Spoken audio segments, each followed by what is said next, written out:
தேவன் உங்களோட பேசுவார் என்று நான் விசுவாசிக்கிறேன். பேசுறதுக்கு முன்னால ஒரு காரியம் சொல்லிக்கிறேன். தேவனுடைய வார்த்தையை யாரு கொண்டு வந்தாலும் அது தேவனுடைய வார்த்தை தான். அதனால சிறு பிள்ளையா இருந்தா, நான் சிறு பிள்ளை தான், நான் ஒத்துப்பேன். ஆனா இந்த இடத்துல நிக்கிற இடம் வந்து பலிபீடம். இந்த பலிபீடத்துல இருந்து வருகிற வார்த்தை தேவனுடைய வார்த்தை. அதனால இந்த வார்த்தைக்கு நம்ம என்ன செய்யணும்? செவி கொடுக்கணுமா? தேவனுடைய வார்த்தை வந்து இருபுறமும் கருப்புள்ள பட்டயம்னு சொல்லப்பட்டிருக்கு. அப்போ தேவனுடைய வார்த்தை உங்களுக்கு நேராக கடந்து வருமே ஆனால் உங்களிடத்துல தேவன் பேசுவாரே ஆனால் அதுக்கு ஆம் அப்படின்னு சொல்லி நம்ம என்ன செய்யணும்? ஒப்பு கொடுத்து தேவனிடத்துல கேட்டுக்கணும். அவன் பேசி நான் என்ன கேட்கறது அப்படின்னு நான் இருக்கும்போது சரி, ஊழியக்காரமா இருக்கும்போது சரி, தயவு செய்து அப்படி ஒரு கனவீனப்படுத்தாதீங்க. இந்த இடத்துக்கும் இந்த ஸ்தலத்திற்கும் ஒரு மரியாதை இருக்கு. அதை தேவன் வந்து அறிந்திருக்கிறா. இந்த நாள்ல தேவன் உங்களோட பேசட்டும் என்று நான் விரும்புகிறேன். அவர் உங்களோட பேசுவார் என்று நான் விசுவாசிக்கிறேன். ஏன்னா இந்த பலிபீடத்துல நிற்கிறதுக்கு முன்பாக ஒரு சுயமா ஒரு மனுஷனால அந்த இடத்துல வந்து என்ன செய்ய முடியாது? பேச முடியாது. நீங்க ஆராதனையிலே பார்த்திருப்பீங்க, இதோட வல்லமை ஆவியானவர் எவ்வளவு அழகா இறங்கி வந்தார் அப்படின்னு சொல்லி. எந்த ஒரு மனுஷனாலையுமே வந்து சுயமா இவ்வளவு பெரிய காரியத்தை செய்ய முடியுமான்னு கேட்டா முடியாது. இதை எப்போ நான் உணர்ந்தேன்னா, வியாழக்கிழமை நைட் பிரேயர்ல பாஸ்டர் தனபால் சொன்னாங்க, ஒரு அடக்க ஆராதனையும் ஒரு சிறு பிள்ளையா இருந்து அவ எல்லாத்தையும் கொண்டு போனதை நான் பார்க்கும்போது அவளை பார்த்து நான் வியந்தேன் அப்படின்னு சொல்லி பாஸ்டர் தனபால் சொன்னாங்க. அப்பதான் யோசிச்சேன், ஆமா என்ன சப்பா, எப்படி நான் அந்த இடத்துல நின்னேன் அப்படின்னு சொல்லிட்டு. நான் பலவீனமானவள் தான். அந்த இடத்துல நான் எவ்வளவு பலவீனப்பட்டேன்னு என் கூட இருந்தவங்களுக்கு தெரியும். ஆனா தேவன் காலையில 3 மணிக்கு எனக்கு அந்த ஃபோன் வந்தது. அந்த 3 மணில இருந்து அந்த நாள் முடிகிற வரைக்கும் எத்தனை ஃபோன் பேசியிருப்பேன். அம்மாவுக்கு ஃபோன் பண்ணியிருக்கேன், பாஸ்டர் நமக்கு 2 பாஸ்டர், ஜோஷ்மானாவுக்கு பைசோனாக்கு அடிச்சிருக்கிறேன், ஜோசப் அங்கிளுக்கு ஃபோன் பண்ணியிருக்கிறேன், எல்லா இடங்களுக்கும் மேரிக்காட்ட பேசியிருக்கிறேன், எஸ்தர்கிட்ட பேசியிருக்கிறேன், டேனிட்ட பேசியிருக்கிறேன். எத்தனை ஃபோன் பேச முடியுமோ அத்தனை ஃபோன் பேசி, பாடும்போதும் இப்படி பாடணும் எல்லாமே ஏசப்பா கற்றுக் கொடுத்து அவ்வளோ பெரிய காரியத்தை செய்யும் போது தான் தெரிஞ்சிச்சு, இது என்னால இல்லை ஏசப்பா, என் கூட நீங்க இருக்கிறதுனால. ஏன்னா அந்த இடத்துல இருக்கும்போது, முத்திரதேக பக்கத்துல இருக்கும்போது சரி, எஸ்தர் பக்கத்துல இருக்கும்போதும் சரி, எல்லா இடத்துலயுமே அவங்க குடும்பத்துல ஒரு அளவு இருந்தேன். ஆனா ஒரு ஊழியக்காரமா பொண்ணாவும் அந்த இடத்துல நான் இருந்தேன். ஒரு தனித்துவமா ஒரு தனித்து காரியங்கள் செய்யாம என் கூட நீங்க இருந்தீங்க. அது எல்லாத்தையும் தாண்டி ஏசப்பா என் கூட இருந்தாங்க. ஸோ அந்த தேவன் தான் இன்னைக்கு என்ன உங்க முன்னாலே நிறுத்திருக்காரு. ஸோ அப்படி ஒரு பெரிய காரியங்களை செய்ய வைத்த தேவனுக்கு நான் நன்றி செலுத்துகிறேன். அப்போ அவ்வளோ பெரிய காரியங்களை தேவன் செய்யும் போது அவர் என்னை கொண்டு என்ன பயன்படுத்துகிறாரோ அது அவருடைய விருப்பம் இல்லையா?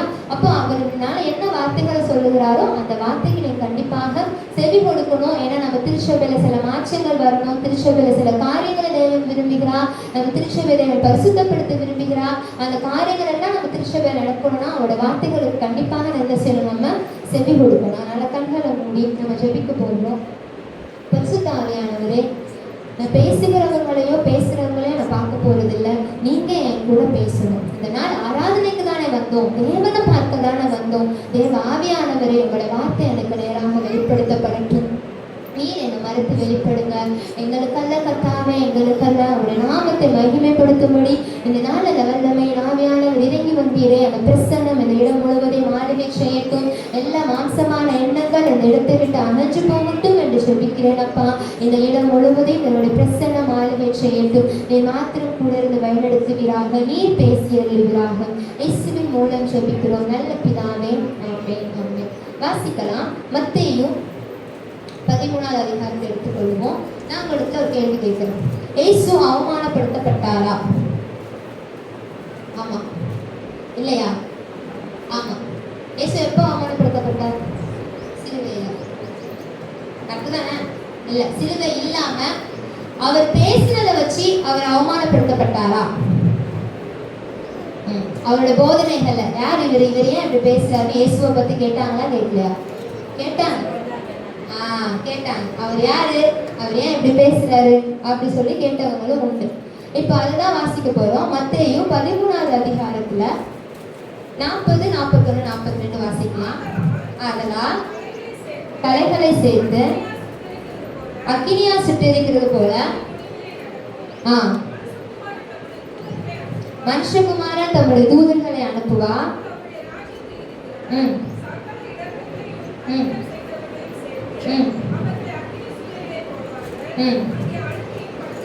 உண்டாயிருக்கும். இப்போ இப்படி ஒரு வார்த்தை வருது. இது வரைக்கும் இயேசு எப்படி பேசுறாரு அப்படின்னா, நீங்க வந்து ஆசீர்வாதமா இருப்பீங்க, நீங்க பாக்கியவான்களா இருப்பீங்க, நீங்க நன்மை செய்தா நீங்க பரலோகத்தை சுதந்திரித்துக் கொள்வீங்க. அந்த மாதிரி இயேசு வந்து உபதேசம் பண்ணும்போது ஜனங்கள்லாம் உட்கார்ந்து கேட்டாங்க. இப்போ அவர் என்ன பரலோக ராஜ்யத்திற்கு நேராக ஜனங்கள் என்ன பண்றாரு, ஆயத்தப்படுத்துகிறார். அப்ப ஆயத்தப்படுத்தும் போது சொல்றாரு, நீங்க நல்ல கனிகள் கொடுக்கல அப்படின்னா அவர் கலைகள் எல்லாத்தையும் சேர்த்து அக்கினியில போட்டு சுட்டெரிக்கிற நாள்னு ஒண்ணு வருது. அவர் எதற்காக இந்த காரியத்தை சொல்லுகிறாருன்னா, நீங்க மனம் திரும்புங்க, நீங்க மனம் திரும்பினாதான் பரலோக ராஜ்ய சமயமா இருக்குன்னு ஒரு கடினமான வார்த்தை இயேசுவின் இடத்துல இருந்து வரும் பொழுது ஜனங்கள் என்ன அதுக்கு என்ன பதில் உடைத்தாங்கன்னா, 57வது வசனம் வாசிக்கலாம். அவரை குறித்து இடரல் அடைந்தார்கள்.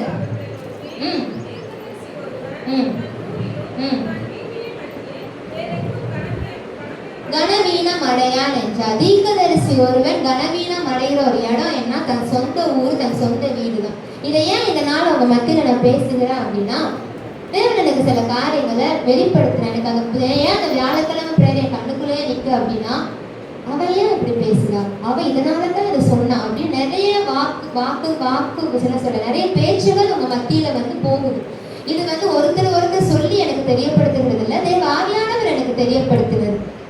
அப்போ தேவன் சொன்னாரு, அன்னைக்கு ஏசப்பா சொன்னாங்க, அவர்கள் உன்ன தள்ளல என்னதான் தள்ளினார்கள் ஒரு வார்த்தையை ஏசப்பா கொடுத்து தேய்ச்சினாங்க. இன்னைக்கு ஏசப்பா நேற்று நான் ஜெபிக்கும் போது ஏசப்பா சொன்னாங்க, அவர்கள் என்னையும் என்னதான் செஞ்சாங்க, கனவீனதான் படுத்தினாங்க. எப்போ கனவீனப்படுத்துறாங்க அப்படின்னா, என்னைக்கு எந்த வார்த்தை எச்சரிப்பின் வார்த்தையா வருதோ அந்த இடத்துல ஜனங்கள் என்ன செய்யறது இல்லை, மனம் திரும்புகிறது இல்லை, அதை ஏற்றுக்கொள்கிற மனப்பக்குவம் அவங்களுக்கு இல்லை. இதுல ஏன் இயேசு வந்து எந்த தீர்க்கதரிசி கனவீனம் அடைக்கிறான்னு சொல்லப்படுனா 5 வகையான ஊழியங்கள் இருக்கு தெரியுங்களா? என்னால 5 வகையான ஊழியங்கள், சுவிசேஷ ஊழியம், தீர்க்கதரிசனம், போதகர், இந்த 2 வாசிக்கலாமா? எபேசியர் 4:13 5 வகையான ஊழியங்கள் சொல்லப்பட்டிருக்கு. எபேசியர் 4:13 அவர் அப்போஸ்தலராகவும் தீர்க்கதரிசிகளாகவும் சுவிசேஷகராகவும் மேய்ப்பராகவும் போதகராகவும் ஏற்படுத்தினார். இப்ப சொல்லுங்க, 5 வகையான ஊழியம் இருக்கா? அப்போஸ்தலர்னா யாருன்னா, எல்லாத்துக்கும் மேலான ஸ்தலத்துல இருக்கிறவங்க தான் அப்போஸ்தலர். அவங்க வந்து நிறைய சபைகளை உருவாக்கி நிறைய மிஷனரிகளை உருவாக்கி ஒரு தலைமைத்துவத்துல இருப்பாங்க. நமக்கு சொல்லலாம் பாஸ்டர் ராஜன் வந்து ஒரு அப்போஸ்தலர் நமக்கு சொல்லலாம், ஸ்டீஃபன் பாஸ்டர் ஒரு அப்போஸ்தலர். ஏன்னா அவங்களுக்கு கீழே கிட்டத்தட்ட ஒரு 10-12 சபைகள் இருக்கு. அவங்க வந்து மிஷனரிகள் அனுப்புறாங்க. அந்த மாதிரி இப்ப நம்ம சபையுமே ஒரு 5-6 சபையா மாறும்போது நம்ம ஊழியக்காரமும் அப்போஸ்தலரா மாறுவாங்க. ஆனா அது வரைக்கும் போதகராவும் மேய்ப்பராவும் தான் இருப்பாங்க. போதகரும் மேய்ப்பரும் ஒண்ணுதான். சபையை மேய்க்கிற பணி தான் போதக பணி. போதகம் பண்றது அப்படிங்கிறது ப்ரீச் பண்றது, நீங்க இப்படி செய்யணும், தேவன் உங்களை ஆசீர்வதிப்பா, தேவன் உங்களை நடத்துவார். இது போதகமும் மேய்ப்பரும். கோலும் தடியினால்தான் ஒரு மேய்ப்பர் தேய்ச்சுவார். அப்ப அந்த போதகமும் மேய்ப்பரும் ஒன்னா சேர்ந்துதான் வரும். சுவிசேஷகர் உங்களுக்கு தெரியும், அவங்க வந்து ஒரு இடத்துல இருக்க மாட்டாங்க, எல்லா இடங்களுக்கும் சென்று சுவிசேஷம் சொல்லுவாங்க. இயேசுவை ஏற்றுக்கோங்க, இயேசு அன்பானவர், இயேசு சுகம் தருகிறவர் அப்படின்னு சொல்றவங்க யாரு? சுவிசேஷகர். தீர்க்கதரிசி யாரு? தீர்க்கதரிசி எப்படிப்பட்டவங்க? நான் உங்களுக்கு சொல்லிட்டேன், போதகர் மேய்ப்பர் வந்து உபதேசம் பண்ணுவாங்க, இதை இப்படிதான் இப்படிதான் செய்யணுங்கிறது போதக உபதேசம். சுவிசேஷகர் வந்து இயேசு அன்பானவர், இயேசு சுகமாக்குவா, இயேசு உங்களுக்காக மரித்தார், இதெல்லாம் சொல்றாங்க சுவிசேஷகர். அப்ப தீர்க்கதரிசி யார்? கடிந்து கொள்றவங்க.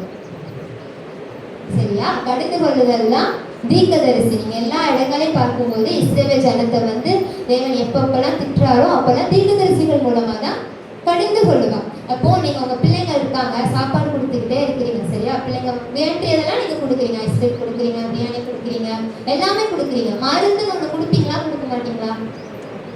கொடுப்பீங்கல்ல. மருந்து இனிக்குமா? திணிச்சு தீட்டுறீங்கல்ல. நீங்களே செய்யும் போது பேசப்பா செய்ய மாட்டாங்களா? உங்களுக்கு செய்யணும்ல. அப்பதானே அது ஒரு ஆரோக்கியமான திருச்சபையா இருக்கும். அப்போ அந்த திருச்சபைக்கு தீர்க்கதரிசின்னு ஒருத்தங்க வேணுமா வேணாமா? வேணும். அந்த தீர்க்கதரிசி இருந்தாதான் அந்த சபை என்ன பொருத்தப்படும்? சீர் பொருந்தப்படும். ஓகேவா? எசேக்கியேல் பிரான்சிஸ் எப்பவுமே சொல்லுவார், அண்ணா அடிக்கிறவர் அப்பா அணைக்கிறவர் அப்படின்பாரு. அப்பா யாரு? ஃபாதர் பெர்கமான்ஸ். அண்ணா யாரு? எசேக்கியேல் பிரான்சிஸ். நான் எங்க அம்மாட்ட சொல்லுவேன், நீங்க அணைக்கிறவங்க, நான் அடிக்க முடியாதாங்க, நான் பேசுவேன். ஏன்னா எனக்கு தேவன் அப்படிதானே வார்த்தையை தருகிறாரு. ஸோ அதனாலதான் என்னோட வார்த்தைகளும் சரி, என்னோட பிரசங்கங்களும் சரி, சில நேரங்களை கடிந்து கொள்ளுதலாகவோ சில நேரங்களை கடினமாகவும் வருதுக்கு காரணம் என்னோட அழைப்பு. அப்படி உங்களுக்கிட்ட இல்லை, தேவன் என்னை எங்க பயன்படுத்தினாலும் தேவன் இப்படிதான் பேச வைக்க போகிறார். சில நேரங்களில் தேவன் என் மூலமா ஒரு அன்பான ஒரு அபிஷேகமான வார்த்தைகளை வந்து தரலாம். ஆனா இந்த தீர்க்க தரிசனமான வார்த்தைகள் வரும் பொழுது அது உங்களுக்கும் தேவனுக்குமானது. நீங்க யார் என்ன செய்வீங்க எனக்கு தெரியாது, ஆனா தேவனுக்கு தெரியுமா? தேவனுக்கு தெரியும். அப்போ ஒரு இடத்துல ஒரு சீர் பொருந்துதல் வரணும் அப்படின்னா அவர் தீர்க்கதரிசியை வச்சுதான் என்ன செய்யறாரு? கடிந்து கொள்றாரு. அப்படி அந்த கடிந்து கொள்ளுதல் வரும் பொழுதுதான் அன்னைக்கு இயேசு சொன்னாரு, பரலோக ராஜ்யத்திற்கு நீங்கள் ஆயத்தமாகணும், பரலோக ராஜ்யத்தை நீங்க சுதந்திரித்துக் கொள்ளணும், உங்களுக்குள்ள இந்த கலைகள் தான் இருக்கு, இதெல்லாம் நீங்க வந்து என்ன செய்யணும், வெட்டி எறியணும்னு சொல்லும் போது இயேசுவை குறித்து, இயேசுவின் பிரசங்கத்தை குறித்து அவர் இடர் அடைந்தார்கள் சொல்லப்பட்டிருக்கு. அப்போ நீங்கள் என்னை ஏற்றுக்கொள்ளாது எனக்கு பிரச்சனை இல்லை, தேவன் பார்த்துக்கொள்ள கண்டிப்பா இல்லையா? சோ இந்த நாளில தேவன் உங்க மத்தியில பேசுகிறது. தேவன் அருளின தீர்க்க தரிசனத்தை அசைட்ட பண்ணினவங்களும் அதை கேட்டு மன திருமண 2 பேரும் தான் நம்ம பார்க்க போகணும். சரியா? எனக்கு அதிக கதைகள் பேச தெரியாது, எனக்கு அதிகமா தேவன் வசனத்தை கொடுப்பா, அந்த வசனத்தை வைத்துதான் நான் உங்க இடத்துல பேசுவேன். அதனால என் போதகம் தேவனிடத்திலிருந்து வருகிறதா இல்லையா அப்படிங்கிறத நீங்க வசனத்தின் மூலமா சோதித்து அறிந்து கொள்ளலாம். கண்டிப்பாகல்ல. நம்ம எல்லாத்தையும் என்ன கொடுத்திருக்கு? தேவனுடைய வார்த்தைகளை போதிக்கும் போது அவங்க வசனத்தின்படி போதிக்கிறார்களோ நீங்க சோதித்து அறியுங்கள்னு வசனம் இருக்குல்ல. அப்போ இது தேவனுடைய வார்த்தையா இருக்குமே, ஆனால் அந்த வசனத்தை வைத்து சோதித்து பார்க்க நமக்கு தெரிந்திருக்கணும். அப்போ இந்த நாள்ல தேவன் உங்க மத்தியில பேசுவாராக. அப்ப இந்த 5 வகையான ஊழியங்கள் இருக்கிற தீர்க்க தரிசன ஊழியத்துல வந்து தேவன் அருளுகிற வார்த்தையை தான் பேச முடியும். எரேமியா 1ஆவது அதிகாரம் 9-10 வாசிக்கலாமா? 1:9-10.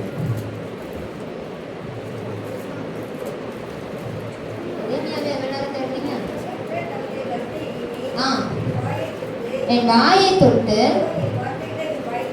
நான் வைக்கிறேன், பிடுங்கவும் இடிக்கவும் அழிக்கவும் கவிழ்க்கவும் கட்டவும் நாட்டவும்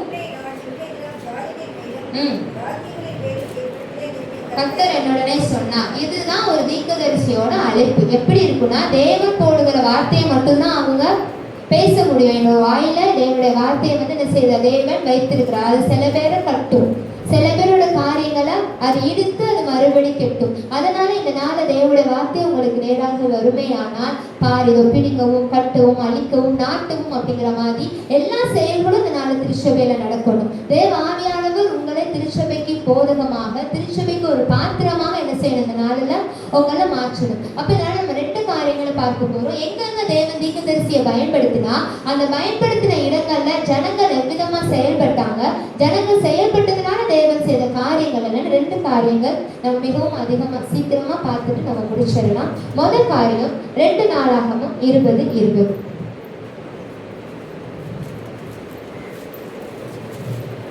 2 நாளாகமும் 20.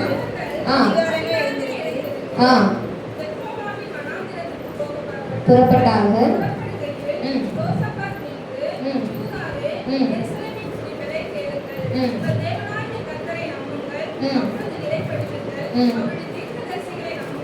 அப்பொழுது சித்தி பெறுவீர்கள் என்றான். இப்ப இங்க என்ன நடக்குன்னா, ஒரு யோசபாத் வந்து ஒரு ராஜா, அவர் என்ன சொல்றாருன்னா, யுத்தத்திற்கு போகிறதுக்கு முன்னால கர்த்தரை நம்புங்கள், தீர்க்கதரிசிகளையும் நம்புங்கள் அப்படின்னு சொல்றாரு. ஏன் அவர் தீர்க்கதரிசிகள் அந்த இடத்துல சொன்னார் அப்படின்னா, அதுல 14வது வசனத்துல வரும், ஒரு வாலிபன் எழுப்பி தீர்க்க தரிசனம் சொல்லுவான். ஒரு மனுஷன் மூலமா தேவனுடைய தீர்க்க தரிசன வார்த்தை வெளிப்படும். அந்த தீர்க்க தரிசன வார்த்தை தான் எவ்விதமா வரும் அப்படின்னா, நீங்கள் யுத்தத்திற்கு போகும்போது நீங்கள் ஒன்றும் செய்ய வேண்டாம், கர்த்தர் உங்க கூட இருந்த யுத்தத்தை நடப்பிப்பாருன்னு சொல்லுவாங்க. அதனாலதான் யூதா ஜனங்கள் என்ன செய்வாங்க அப்படின்னா, பாடி போய் என்ன செய்வாங்க, இந்த யுத்தத்தை வெல்லுவாங்க. அந்த வசனம் வாசிக்கலாமா? 14வது வசனம் வாசிக்க பார்ப்போம்.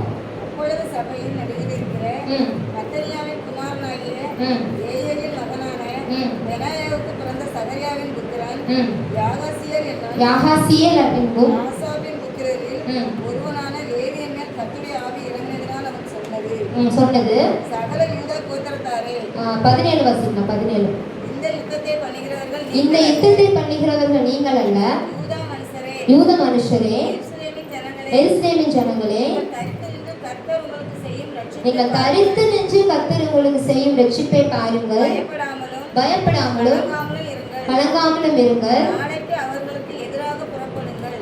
கர்த்தர் உங்களோட கூட இருக்கிறார். இவர் மிகப்பெரிய தீர்க்கதரிசி உள்ள அந்த படையில இருந்த ஒரு மனுஷன் மேல கர்த்தருடைய ஆவியானவர் இறங்கி வந்து என்ன பண்றாரு அப்படின்னா இந்த வசனத்தை வந்து சொல்றாரு. அதனால இவங்க என்ன பண்ணுவாங்கன்னா, யுத்தத்துக்கு போகாம எழுப்பி நிற்பாங்க. ஏன்னா தரித்து நின்று தானே சொல்லப்பட்டிருக்கு. அதுல போக புறப்படும் அந்த வசனம் வாசிக்கலாமா? 22. அவர்கள் பாடி துதி செய்ய தொடங்கின போது யூதாவுக்கு விரோதமாக வந்து பதிலிருந்த அம்மோன் புத்திரரையும் மோபாபியரையும் சேயீர் மலை தேசத்தாரையும் ஒருவருக்கு விரோதமாய் ஒருவரை கர்த்தர் எம்பு பண்ணினார். அவர்கள் வெட்டுண்டு விழுந்தார்கள். இப்போ இது என்ன, இந்த சம்பவம் எப்படி நடக்குதுன்னா, யோசபாத் ஒரு ராஜா. அந்த ராஜா என்ன பண்றாரு, இப்ப யுத்தத்துக்கு போகணும். அவரை சுற்றி குத்திக போட்டிருக்கும் போது தேவ சமூகத்துல போய் கேட்பாரு, என்ன செய்யட்டும், நம்ம யுத்தத்திற்கு போகணுமா அப்படின்னு அவர் கேட்பாரு. கேட்கும் போது என்ன ஆகும்னா, ஒரு தீர்க்கதரிசி எழுப்பி சொல்லுவாரு, நீங்க தரித்து நின்று யுத்தம் பண்ணுங்க, தேவன் உங்களுக்காக காரியத்தை செய்வாருன்னு. அப்ப இவர் வசனத்தை சொல்லுவார், நீ கர்த்தரையை நம்புங்க, தீர்க்கதரிசியை நம்புங்க அப்படின்னு. யோசபாத் இந்த இடத்துல சொல்றதுக்கு காரணம் என்னன்னா, தேவனுடைய சத்தத்திற்கு கீழ்ப்படியாத ஒரு மனுஷனை இவர் கூட இருந்து பார்த்திருப்பாரு. அது யாருன்னா ஆகாப். யோசபாத்தும் ஆகாப்பும் சேர்ந்து ஒரு யுத்தத்துக்கு போவாங்க. யோசபாத்தும் ஆகாப்பும் சேர்ந்து ஒரு யுத்தத்துக்கு போகும்போது என்ன நடக்கும்னா, ஆகாப்புக்கு தேவனுடைய வார்த்தை வரும், நீ இந்த யுத்தத்திற்கு போனா மடிஞ்சு போயிருவ அப்படின்னு சொல்லிட்டாங்க. ஆகாப் என்ன செய்ய மாட்டாங்கன்னா, தேவ சத்தத்தை கீழ்ப்ப மாட்டாங்க. நம்ம பார்க்க தான் போறோம். அதை அவர் பார்த்ததுனாலதான் யோசபாத்துல சொல்லுவாரு, தேவன் நமக்கு சொன்னபடியே நம்ம செய்வோம், தீர்க்கதரிசிகளை நம்புங்க, தேவன் நமக்கு சொன்னதை நம்புங்கன்னு சொல்லி அவங்க நம்பி போய் அந்த இடத்துல நின்று பாடும்போது என்ன ஆகும், ஒரு அற்புதம் நடக்கும். இந்த யோசபாத் இந்த இடத்துல தேவனுடைய வார்த்தையை நம்புகிறதுக்கும் தீர்க்கதரிசிகளை நம்புங்கள் அப்படின்னு சொல்லுகிறதுக்கும் எந்த சம்பவம் காரணமா இருந்துச்சுன்னா, ஆகாப் ராஜா. ஆகாப் ராஜா உங்களுக்கு தெரியும்ல? ஆகாப் ராஜா யாரு? ஆகாப் யாரு? ஆகாப்ப தெரியலையா? எலியா கூட சண்டை போடுவார்ல, அவர் தான் ஆகாப் ராஜா. சரிங்களா? அப்போ ஆகாப் ராஜா காரியங்களுக்கு ஒரு காரியம் வந்து வெளிப்படும். இப்போ நம்ம ஆகாப் ராஜா கதைக்கு போகலாமா? வாசிக்கும்படி 1 ராஜாக்கள் 22வது அதிகாரம் 6வது வசனம். நம்ம இன்னைக்கு கதை தான் பார்க்க போறோம், ஒரு ராஜாவோட கதை. 1 ராஜாக்கள் 22:6.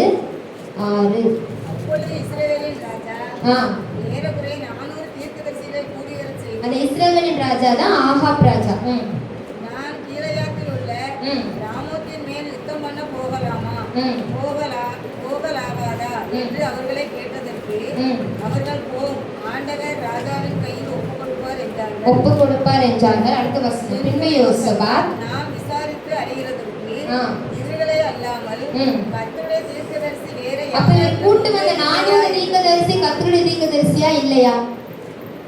400 தீர்க்கதரிசிகளை இஸ்ரவேல் ராஜா கூட்டு வந்தாரா? ஆனா யோசபாத் என்ன சொல்றாரு, இவர்களை அல்லாமல் கர்த்தருடைய தீர்க்கதரிசி வேற எங்கேயாச்சும் இருக்கிறாரான்னு கேட்கிறாரு. அப்படின்னா என்ன அர்த்தம், இந்த 400 தீர்க்கதரிசிகளும் கர்த்தருடைய தீர்க்கதரிசிகள் கிடையாது. அதனாலதான் யோசபாத் சொன்னாரு, இன்னொரு கர்த்தருடைய தீர்க்கதரிசியை கூட்டிட்டு வாங்க அப்படின்னு சொல்லுவாரு. வாசிக்கலாம். அதே வசனம் தான். பின்பு யோசபாத் நாம் விசாரித்து அறிகிறதற்கு இவர்களே அல்லாமல் கர்த்தருடைய தீர்க்கதரிசி வேற யாராயிலும் இங்கே இல்லையா என்று கேட்டான். அப்பொழுது இஸ்ரவேலின் ராஜா யோசபாத்தை நோக்கி கர்த்தரிடத்தில் விசாரித்து அறிகிறதற்கு இம்லாவின் குமாரனாகிய மிகாயா என்னும் இன்னும் ஒருவன் இருக்கிறார். மிகாயா அப்படிங்கிற தீர்க்கதரிசி இருக்கிறாரு. ஆனாலும் நான் அவனை பகைக்கிறேன். அவன் என்னை குறித்து நன்மையாக அல்ல தீமையாகவே தீர்க்கதரிசனம் சொல்லுகிறவன் என்றான். அதற்கு யோசபாத், ராஜாவே அப்படி சொல்ல வேண்டாம். இப்ப இங்க என்ன நடக்குன்னா, இந்த 400 தீர்க்கதரிசிகளை அவர் கூட வச்சிருந்ததுக்கு காரணம், அவங்க தேவனுடைய தீர்க்கதரிசிகள் கிடையாது, அவங்க ஆகாபுக்காக பேசினவங்க. நீங்க பண்றத நீங்க பண்ணுங்க, நீங்க சொல்றத நீங்க செய்யுங்க. தேவனுக்காக வேலை செய்யல, அவங்க யாருக்காக வேலை செஞ்சாங்க? ஆகாப்புக்காக வேலை செஞ்சாங்க. இந்த மிகாயா கர்த்தருடைய தீர்க்கதரிசி. அதனால கர்த்தர் சொல்லுகிறதையே அவர் சொன்னதுனால ராஜாவே என்ன செய்யறாரு, அவனை பகைக்கிறாரு. பகைச்சு சொல்றாரு, அவன் எனக்கு நன்மையாக ஒரு நாளும் பேச மாட்டான், அவன் பேசினாலே அவன் திட்டதான் செய்வான், பேசினாலே நான் பண்ற தப்பு தான் சொல்லுவான் அப்படின்னு சொல்றதுனால அவருக்கு யாரும் பிடிக்கல, தேவனுடைய தீர்க்கதரிசிய பிடிக்கல. இப்போ என்ன பண்றாங்கன்னா, யோசபாத் சொல்றாரு அவனை கூட்டு வர சொல்றாரு. சரியா? இப்போ இந்த 400 தீர்க்கதரிசிகளும் போய் இந்த ஒருத்தனை கூப்பிட போறாங்க. கூப்பிடுறவங்க என்ன சொல்லுவாங்கன்னா, 13வது வசனத்தை வாசிக்கலாம். அவரோட பேசி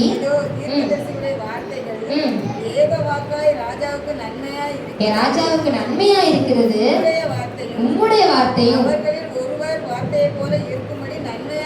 நன்மையாக சொல்லும் என்றான். அடுத்த வசனம், கர்த்தர் என்னிடத்தில் சொல்வதையே சொல்லுவேன் என்று கர்த்தருடைய ஜீவனை கொண்டு சொல்லுகிறேன். இப்ப இங்க என்ன நடக்குது, அவரை சொல்லி கூட்டு போறாங்க. இதுதான் பேசணும், நீங்க இதைத்தான் செய்யணும். நான் தேவஜனமே நான் உங்களுக்கு சொல்றேன், கர்த்தர் நம்மளிடத்துல பேசும்போது நம்ம எதிர்பார்த்துதான் தேவன் பேசுவார்னு கிடையாது.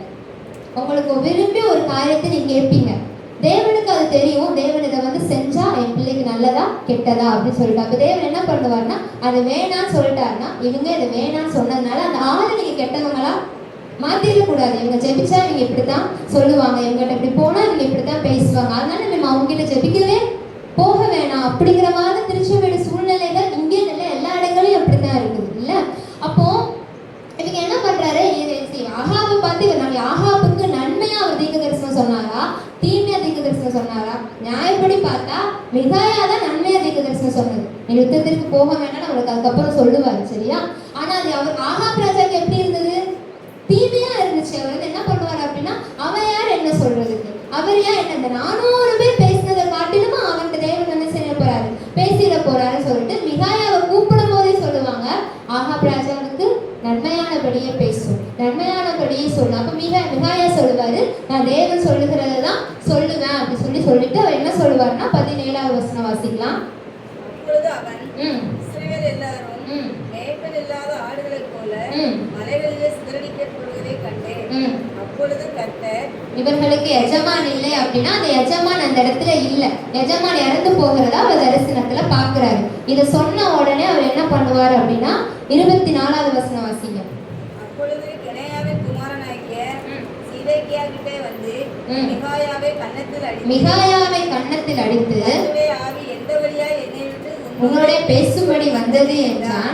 அதற்கு மிகாயா, நீ ஒழித்துக் கொண்ட உள்ளறையிலே பதுங்கும் அந்நாளிலே அதை. இப்ப என்ன நடக்குன்னா, தேவ வார்த்தை சொன்னதுனால மிகாயா அடிக்கப்படுகிறார். அதனால யாருக்கு நஷ்டம்னா மிகாயாக்கு நஷ்டம் இல்லை. மிகாயா தேவனுடைய சித்தத்தை செஞ்சான், கரெக்ட் தானே? தேவன் அவனுக்கு சொன்னதை செய்யறாங்க. தேவ ஜனமே, இந்த இடத்துல நீங்க தெரிந்து கொள்ள வேண்டியது என்னன்னா, தேவனுடைய வார்த்தை உங்களுக்கு நேராக வரும்போது அந்த வார்த்தையை கொண்டு வர்றவங்க நீங்க பகைக்க கூடாது. அந்த வார்த்தை உங்களுக்கு நேராக வருமையானால் அந்த வார்த்தையை நம்ம என்ன செய்யணும், ஏற்றுக்கொள்ளணும். அதற்கு நம்ம என்ன செய்யணும், கீழ்ப்படியணும். இது எனக்காக பேசல, சபையில ஊழியர்கள் வரும் பொழுது நம்ம எப்படி இருக்கணும் அப்படிங்கிறதுக்காக நம்ம பேசுறோம். இந்த ஊழியக்காரங்க வந்தா எப்படி பேசுவாங்க, ஆனா இந்த ஊழியக்காரங்க வந்து நம்ம இவங்க கிட்ட போய் ஜெபிச்சா நல்லா இருக்கும் அப்படின்னு உங்களுக்கு பிரியமானதை நீங்க தேர்ந்தெடுக்க கூடாது. தேவன் எதை சொல்றாரு, தேவன் என்ன எந்த வழியில நடத்துறாரு, தேவன் ஒரு காரியத்தை செய்யாதுன்னு சொன்னா அதை செய்ய முடியாம நமக்கு இருக்க தெரியணும். இல்ல இவங்க வேணாம்னு சொல்லிட்டாங்க, இவங்க வேணும்னு சொல்றாங்க, அப்ப நான் இதை எடுத்துக்கிறேன். தேவன் நம்மளை சோதித்து அறிகிற தேவன் தானே. நம்ம ஒரு காரியத்திற்காக ஜெபிக்கும் போது முதல்ல தேவன் வேணாம்னு சொல்லிட்டாருன்னா அது வேணாம் தான். அதுக்கப்புறம் சில காரியங்களை தேவன் அதை அனுமதிக்கிறாரா அது நமக்கு தீமையாகத்தான் முடியும். முதல்ல என்ன ஆகுது, இந்த 4 தீர்க்கதரிசிகளை தேவன் அனுப்பல, இவர் அவருக்குன்னு வச்சிருக்கிறாரு. மிகாயா வந்து சொல்லுகிறான், அந்த யுத்தத்துல எஜமான் இல்லாத ஆடுகளை போல ஜனங்கள் என்ன செய்யுது, சிதறடிக்கப்படுது. அந்த யுத்தத்துல எஜமான் இல்ல அப்படின்னு சொல்லும் போது என்னை விட்டுட்டு தேவன் என்ன செஞ்சாரு, அவன்கிட்ட பேச வந்துட்டாரா? அப்படிதான் திருச்சபையில பேசிக்கொள்கிறீர்கள். நீங்க எப்படி நினைக்கிறீங்கன்னா, என்னை விட தேவன் என்ன செஞ்சிருவாங்க, அவங்க கிட்ட பேசிடுவாங்களா? தேவன் என்கிட்ட பேசுவார், கண்டிப்பா சொல்ல தேவன் அவங்க கிட்ட பேசுவார். அது உறுதிப்படுத்துகிற ஸ்தலம் தானே திருச்சபை, ஆமாவா இல்லையா? தேவன் அவங்க கிட்ட பேசினதை தேவன் இந்த இடத்துல உறுதிப்படுத்தினாதான் தேவன் உங்கள்கிட்ட பேசினதா அர்த்தம். தேவன் அவங்க கிட்ட பேசினதுக்கு மாற அந்த இடத்துல வந்துச்சுன்னா அது தேவன் அவங்க கிட்ட பேசினதா அர்த்தம் கிடையாது. அவ்வளவுதான். இந்த இடம் வந்து உறுதிப்படுத்தப்பட்ட ஸ்தலம் தான் நம்மளுக்கு திருச்சபை. அப்ப இவர் என்ன பண்றாரு அப்படின்னா, கன்னத்துல அடிச்சு என்னை விட தேவன் என்ன செஞ்சிருவாரு, ஓட்ட பேசிடுவாரா அப்படின்னு சொல்லி கேட்கிறாரு. இது இந்த மிகையாவை வச்சு பேசுறோம்ல, இது வந்து ஆகாபுக்கு கொடுக்கப்பட்ட 2வது தடவையான ஒரு எப்படி சொல்ல கொடுக்கப்பட்ட காலம். முதல்ல யாரு ஆகாபுக்கு வருடமா பேசுவார்னா எலியா பேசுவார். அந்த வசனம் வாசிக்கலாமா? 1 ராஜாக்கள் 21 முதல் அதிகாரம் 21 வாசிக்க பார்ப்போம். நான் உண்மை பொல்லாப்பு வர பண்ணி உன் சந்ததியை அழைத்து போட்டு ஆகாபுக்கு சுவரில் நீர் விடும் ஒரு நாய் ஆகிலும் இராதபடிக்கு விடுபட்டவனே நான் சங்கரிப்பேன் அப்படின்னு சொல்லுவாரு. ஓகே, வாசிங்க.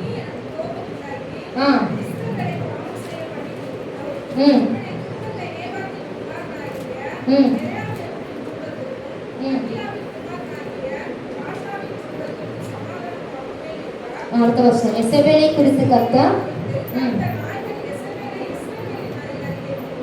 ஆகாபின் சந்ததியில்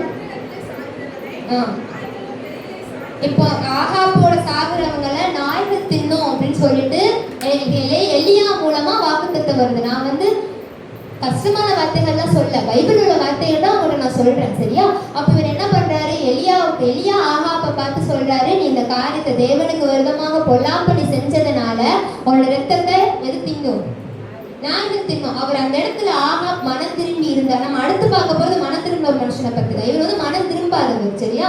அப்படி சொல்லும் போது எலியா என்ன செய்ய, ஆகாப் என்ன செய்ய மாட்டாரு, கேட்க மாட்டாரு. ஆனா தேவனுடைய வார்த்தை நிறைவேறிச்சான்னு பாத்தீங்கன்னா நிறைவேறும். 1 ராஜாக்கள் 22:38 அடுத்த அதிகாரத்துல 38வது வசனம் வாசிங்க பார்ப்போம்.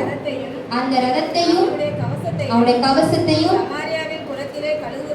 கழுவுகிற போது கர்த்தர் சொல்லியிருந்த வார்த்தையின்படியே நாய்கள் அவன் ரத்தத்தை. இப்ப இவன் மிகையா கூட சண்டை போட்டதுல ஏதாவது பிரோஜனம் இருக்கா? இல்ல. அது தேவன் சொன்னாரு, தேவ வார்த்தை அவன் எது கேட்டிருந்தானா அவனுக்கு அந்த நிலைமை வந்திருக்குமா? அவன் என்ன நினைச்சிட்டான், என்ன விட தேவன் அவன்கிட்ட என்ன பேசுறது. ஆனா தேவன் சொன்னதுதானே நிறைவேறிச்சு. அதனால நம்மளுக்கு எந்த சிக்ஷையும் அக்காலத்துல என்ன செய்யாது அப்படின்னா இன்பமாக தோன்றாது. ஆனா சிக்ஷைகள் நமக்கு அவசியம். அப்ப தேவன் ஒரு காரியத்தை செய்யாதுன்னு சொல்லும் போது, தேவன் ஒரு காரியத்தை பண்ணாதுன்னு சொல்லும் போது, தேவன் ஒரு காரியத்தை இதை செய்யன்னு சொல்லும் போது நமக்கு அந்த நேரத்துல அது வந்து ஒரு கஷ்டமா இருந்தாலும் அதுக்கு நம்ம கீழ்ப்படிய தெரியணும். ஏன்னா தேவனுடைய வார்த்தை தான் முடிவுல நிறைவேறது. நமக்கு தவணை கொடுப்பார். எலியா மூலமா ஆகாப் ராஜா வந்து ஒரு மோசமான ராஜா தான், தேவனுக்கு விரோதமா எழுப்பின ராஜா தான். ஆனா தேவன் ஆகாப்போட பேசினார். இதனால தேவன் சொன்னார்ல, சவுலுக்கும் நான் தரிசனமான, மரியாளுக்கும் நான் தரிசனமான அப்படிங்கிற மாதிரி தேவன் என்ன செஞ்சார் அப்படின்னா ஆகாப்புக்கிட்டே தேவன் பேசதான் செஞ்சார். ஆனா அவன் தான் என்ன செய்யல, செவி கொடுக்கல. அதனால தேவனுடைய வார்த்தை சொன்னபடியே நிறைவேறிச்சு. ஒருவேளை அவன் தேவனுடைய வார்த்தைக்கு செவி கொடுத்திருந்தானே ஆனா அவனுடைய முடிவு என்ன செஞ்சிருக்கும், மாறி இருக்கும். அதனாலதான் தேவன் சொன்னா பல்லவராஜ்ய சமீபத்திருக்கிறது, கோடாரியானது மரத்தின் வேரடிக வைக்கப்பட்டிருக்கிறது, நல்ல கனி கொடாத மரமெல்லாம் வெட்டுண்ட அக்கினியில போடப்படும். அதுக்காக நம்ம எல்லாரும் தேவன் வெட்டி நரகத்துல போட்டுவார் அர்த்தம் இல்ல. காலங்கள் இருக்கு. அந்த காலங்கள்ல தேவன் நமக்கு தருகிற ஒவ்வொரு தவணைகள் இருக்கு. அந்த தவணைகள்ல தேவன் இங்க சொல்றாரு, இதை செஞ்சுது, இதை விட்டுரு, எனக்காக பயன்படு, எனக்காக ஊழியத்தை செய், எனக்காக இந்த காரியத்தை செய்யும் சொல்லும் போது ஒவ்வொரு காலங்களையும் நம்ம விட்டு வந்துட்டோம். ஒவ்வொரு காலங்களையும் இது வந்து தேவன் இன்னைக்கும் உங்ககிட்ட பேசுறது இல்ல. என்னைக்கும் தேவன் உங்களோட சொன்னதை நீங்க மறந்ததுனால தேவன் இன்னைக்கு என்ன செய்யறாரு, உங்களுக்கு ஞாபகப்படுத்துகிறார். அப்ப என்ன செய்யணும்னா தேவனுடைய வார்த்தைக்கு நீங்க கீழ்ப்படியும் போது தேவன் என்ன செய்வார் அப்படின்னா உங்களை பயன்படுத்துவார். அந்த பரலோக ராஜ்யத்திற்கு உங்களை தகுதிப்படுத்துவார். அதுல தேவன் அவங்க மூலமா அவருடைய சித்தத்தை என்ன செய்ய பண்ணுவார். அதனாலதான் தேவன் சொல்றாரு, என்னுடைய வார்த்தைக்கு என்ன செஞ்சது, செவி கொடுத்தது. இந்த வார்த்தை யார் மூலமா வந்துச்சு, ஒரு தீர்க்கதரிசி மூலமா தான் வந்துச்சு. அதைத்தான் நான் சொல்ல வந்தேன். தேவனுடைய வார்த்தை வரும்போது நம்ம என்ன செய்யணும், செவி கொடுக்க நமக்கு தெரியணும். இந்த முதல் ராஜா நம்ம பத்தி பார்த்தது, அவன் செவி கொடுக்காத ராஜா தான் ஆகாப் ராஜா. செவி கொடுத்தது யாரு அப்படின்னா தாவீது. அந்த கதைக்கு போலாமா? 1 சாமுவேல்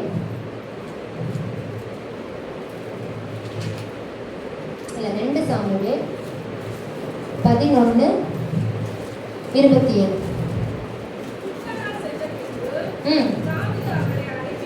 அழைத்தனுப்பி எடுத்துக்கொண்டான்.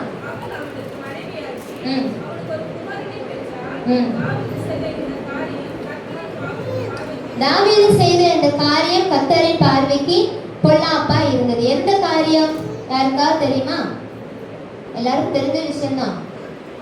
தெரியுதா தெரியலையா? பத்சேபா யாரு? உரியாவோட மனைவி. பத்சேபாவில் அவர் என்ன தப்பு பண்ணுவார் அப்படின்னா, ஒரு ராஜாக்கள் செய்கிற காரியம் தான் இது. ஆனா தேவனுடைய பார்வைக்கு என்ன செஞ்சிச்சு, பொல்லாப்பா இருந்துச்சு. இப்போ அவர் என்ன, ஒரே ஒரு தப்பு தான் தாவீது என்ன பண்ணாரு. அவளை பார்ப்பாரு, அவளை பார்த்ததுனால அவளை பிரியமலை வச்சு அவர் கல்யாணம் பண்ணிப்பார். ஆனா அது தேவனுடைய பார்வைக்கு பொல்லாப்பா இருந்தது. இப்ப நான் கேட்கிறேன், எந்த ராஜாவுமே அப்படி பண்ணலையா? பண்ணாங்களா? பண்ணாங்க. ஆனா இது யாருக்கு பிடிக்கல, ஏசப்பாவுக்கு பிடிக்கல. தாவீது நினைச்சிட்டு இருந்தாருன்னா எல்லா ராஜாக்களும் பண்ணதுனால நான் பண்ணேன் அப்படின்னு சொல்லி இருக்கலாம் இல்லையா? இப்ப என்ன நடக்கும்னா, அந்த 12 அதிகாரத்துல 12:1 வாசிக்கலாம். நாத்தானை தாவீது இடத்துக்கு அனுப்புகிறார். இப்போ தாவீது செய்யப்பட்ட காரியம் வந்து மறைவான இடத்துல செய்யப்பட்ட காரியம். தாவீது ஒரு ராஜா, பத்சேபால ஒரு வீட்டுக்கு கொண்டுட்டு வராரு. அவர் வந்து ஒரு அந்தகாரமா ஒரு என்ன செய்வார் அப்படின்னா, ஒரு மக்களை வந்து அனுப்பி அந்த பத்சேபால அழைத்து அனுப்பிடுவார். சரியா? இப்ப என்ன ஆகுதுன்னா 12:1 2 சாமுவேல் 12:1. இப்ப என்ன ஆகுதுன்னா, நாத்தான்வேல் அப்படிங்கிற தீர்க்கதரிசிய கர்த்தர் தாவீது இடத்துக்கு அனுப்புகிறார். அனுப்பி அங்க ஒரு கதை சொல்லுவார். நாத்தான்வேல் என்ன கதை சொல்லுவார் அப்படின்னா, ஒரு மனுஷனுக்கு நிறைய ஆடுகள் இருந்துச்சு. ஆனா அந்த ஆடுகளை காட்டிலும் ஒரு பக்கத்து வீட்டுல ஒரு சின்ன ஒரே ஒருத்தன் தனக்குன்னு ஒரு ஆடு வச்சிருந்தான். இப்போ அவர் என்ன பண்ணிட்டாரு, அந்த ஆடை தன் சமையலுக்காக அவன் பயன்படுத்திக்கிட்டான். இப்போ அவனுக்கு இருந்த ஒரு ஆடும் போயிடுச்சு. இப்போ நம்ம என்ன பண்ணலாம்னு கேட்கும்போது ஒரு தாவீது சொல்லுவார், அந்த மனுஷனை என்ன செஞ்சிடும், நம்ம கொன்றணும், அவெல்லாம் இருக்கவே கூடாதுன்னு அப்படின்னு கோபத்துல கத்தும் போது நாத்தான்வேல் சொல்லுவாரு, நீயே அந்த மனுஷன் அடிப்பார். 7வது வசனத்துல வரும். அப்பொழுது நாத்தான் தாவீதை நோக்கி, நீ ஏன் அந்த மனுஷன் அப்படின்னு சொல்லி சொல்லுவார். ம் ம் ஆ ம் ம் ம் ம்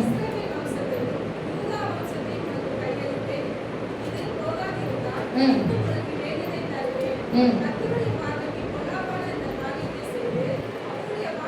அசட்டை பண்ணது என்ன அப்படின்னு யார் பேசுறா அப்படின்னா, நாத்தான்வேல் வந்து பேசுறாரு. பேசும்போது இவர் என்ன பண்ணுவார்னா, நான் அந்த இடத்துல சொல்றேன், தாவீது நினைத்திருந்தா இந்த காரியம்லாம் ஒரு தப்பா அப்படின்னு ஏசப்பா கிட்டயோ நாத்தான்வேல் கிட்டயோ கேட்டிருக்கலாம். ஆனா அவர் என்ன பண்ணுவார்னா, உடனே நான் தேவனுக்கு விரோதமாக பாவம் செய்தேன் அப்படின்னு சொல்லி அழுவார். நம்ம வாசன சங்கீதம் 52, அவர் அதுல அந்த பத்சேபாவிட்ட பாவம் பண்ணனாலதான் சங்கீதம் 52 எழுதுவார். நான் பாவம் பண்ணிட்டேன், நான் இந்த தாயின் கர்ப்பத்துல பிறந்ததுலேருந்தே நான் பாவிதான், எனக்கு இவ்வளவு பெரிய ஒரு அதிசயம் அற்புதத்தை நீங்க செஞ்சு என்னை ராஜாவாக்கி இருக்கிறீங்க, நான் நன்றி இல்லாம போயிட்டேன்னு தாவீது ராஜா அழுவார். அப்போ தேவன் என்ன செய்வார் அப்படின்னா, அந்த வசனம் வாசிக்கலாமா? 13. அப்பொழுது தாவீது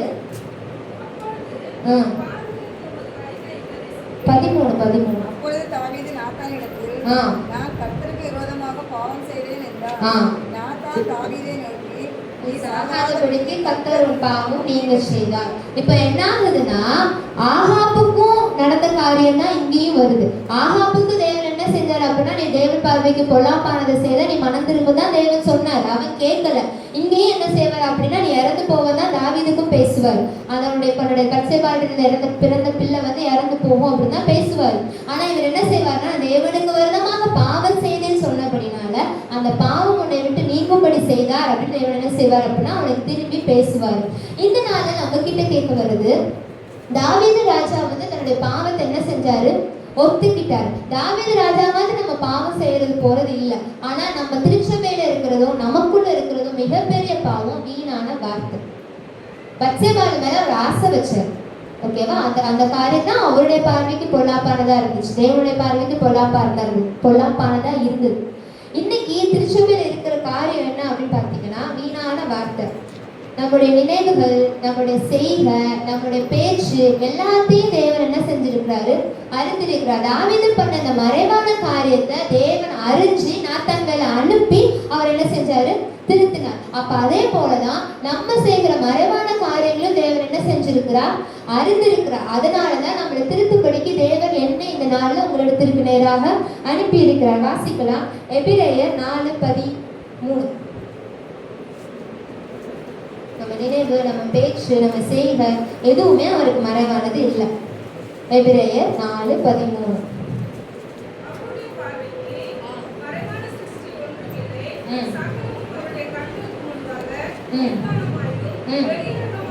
வெளியரங்கமாயும் இருக்கிறது. அப்ப நீ கணக்கு யாருக்கு ஒப்புவிக்கணும்?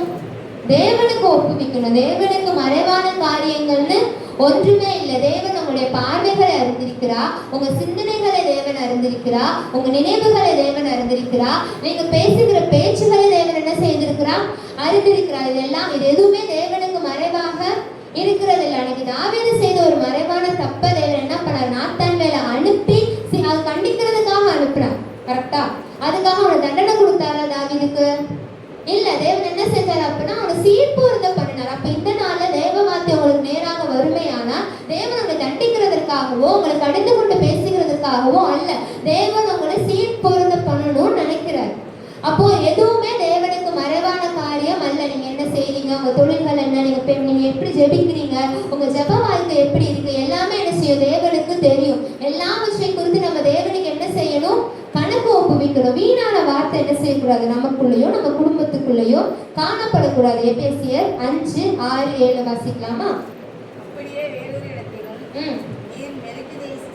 எபேசியர் எபேசியர் 5 இப்படிப்பட்டவர்களின் நிமித்தமாக